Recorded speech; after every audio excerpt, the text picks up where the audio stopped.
ഭയപ്പെടുത്തുക, പിന്തിരിപ്പിക്കുക, ഇതാണ് അവരുടെ ലൈൻ. പക്ഷേ ഇന്ത്യ മുന്നണി കുറച്ചുകൂടി സ്ട്രോങ് ആവുകയാണ്. അതായത് ഇന്ത്യ മുന്നണിയിലുള്ള സഖ്യകക്ഷികൾ കോൺഗ്രസിന്റെ വേവ് ലെങ്തിലേക്ക് വന്നുകൊണ്ടിരിക്കും. നോക്കൂ, കൂടുതൽ പാർട്ടികൾ ഇന്ത്യ മുന്നണിയിലേക്ക് ചെല്ലും. തൃണമൂൽ കോൺഗ്രസും ശരത് പവാറിന്റെ NCPയും ഉദ്ധവ് താക്കറയുടെ ശിവസേനയും ഒക്കെ കോൺഗ്രസിൽ ലയിക്കാൻ പോലും തയ്യാറായി നിൽക്കുന്ന ഒരവസ്ഥ. കോൺഗ്രസ് ബന്ധം ഉപേക്ഷിക്കുന്നവർ ഉപേക്ഷിക്കട്ടെ, ഒപ്പം നിൽക്കുന്നവർ ഏറ്റവും ശക്തമായി വിശ്വാസ്യതയോടെ കൂടെ നിന്നാൽ അധികാരം പിടിക്കാൻ വലിയ താമസമൊന്നും വേണ്ട. അതും കോൺഗ്രസ് തന്നെ 543 സീറ്റുകളിൽ മത്സരിച്ചാൽ പോലും ഇതിലും തിളക്കമാർന്ന രീതിയിൽ ആൾബലം വർദ്ധിപ്പിക്കാൻ കഴിയും എന്ന പ്രഖ്യാപനവുമായി വന്നിരിക്കുകയാണ്. നോക്കൂ, 234 സീറ്റുകളാണ് സഖ്യത്തിന്റെ ഭാഗമായി നിന്ന് ഇന്ത്യ മുന്നണിയിൽ മൊത്തം നേടിയത്. അതിനേക്കാൾ കൂടുതൽ സീറ്റ് BJP ഒറ്റയ്ക്ക് നേടി എന്ന് ഗീർവാണം പറയുന്നുണ്ട്.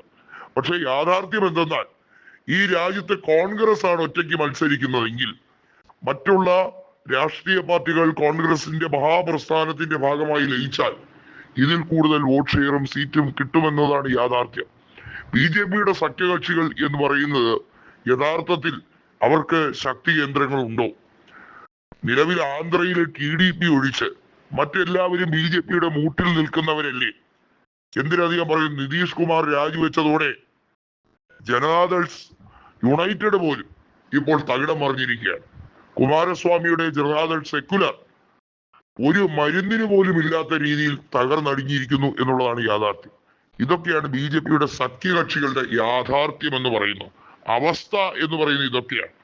അതായത് BJP ഒരിക്കലും സഖ്യകക്ഷികളെ പ്രൊമോട്ട് ചെയ്യാറില്ല. NDA എന്ന് പറയുന്നത് ഒരു മുന്നണി സംവിധാനമായി പേരിന് മാത്രമാണ് അമിത്ഷാ അതിന്റെ നേതൃത്വത്തിന്റെ ഭാഗമായി ഇരുന്നു കൊണ്ട് മുന്നോട്ട് കൊണ്ടുപോകുന്നത്. പക്ഷേ യഥാർത്ഥത്തിൽ BJPയുടെ ആഗ്രഹം ഈ രാജ്യം മുഴുവൻ ഒറ്റയ്ക്ക് ഭരിക്കണം, മറ്റൊരാൾ തീരുമാനമെടുക്കാൻ തയ്യാറെടുക്കരുത്.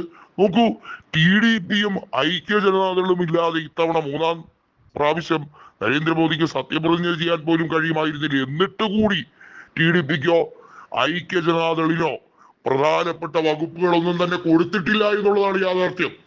അവരെ വിരട്ടി ഒപ്പം നിർത്താനുള്ള മറ്റ് മാർഗങ്ങൾ എന്തൊക്കെയാണ് അവലംബിക്കേണ്ടതെന്ന് വളരെ വ്യക്തമായി അണുവിട തെറ്റാതെ ഉറച്ച ബോധ്യത്തോടെ എടുക്കാൻ അവർക്ക് തന്നെ പ്രത്യേകമായിട്ടുള്ള നിർദ്ദേശം കൊടുക്കാനുള്ള കോർ കമ്മിറ്റി അംഗങ്ങളുണ്ട്. അവരാണ് തീരുമാനിക്കുന്നത് ഏതൊക്കെ മന്ത്രിമാർ മറ്റുള്ള സഖ്യകക്ഷികൾക്കാകാം. അത്രയേ പാടുള്ളൂ.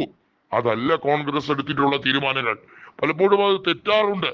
ഉദാഹരണത്തിന് 2009 കോൺഗ്രസ് DMKക്ക് കൊടുത്ത വകുപ്പുകൾ, അതുവഴി DMK നടത്തിയ കോടിക്കണക്കിന് രൂപയുടെ അഴിമതി, അതിന്റെ മുഴുവൻ പാപഭാരവും ഒറ്റയ്ക്ക് ചുമന്നത് കോൺഗ്രസ് തന്നെയാണ്.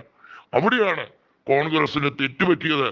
സഖ്യകക്ഷികളെ വിശ്വാസത്തിലെടുക്കാൻ പരിപൂർണമായി കഴിഞ്ഞിട്ടില്ല.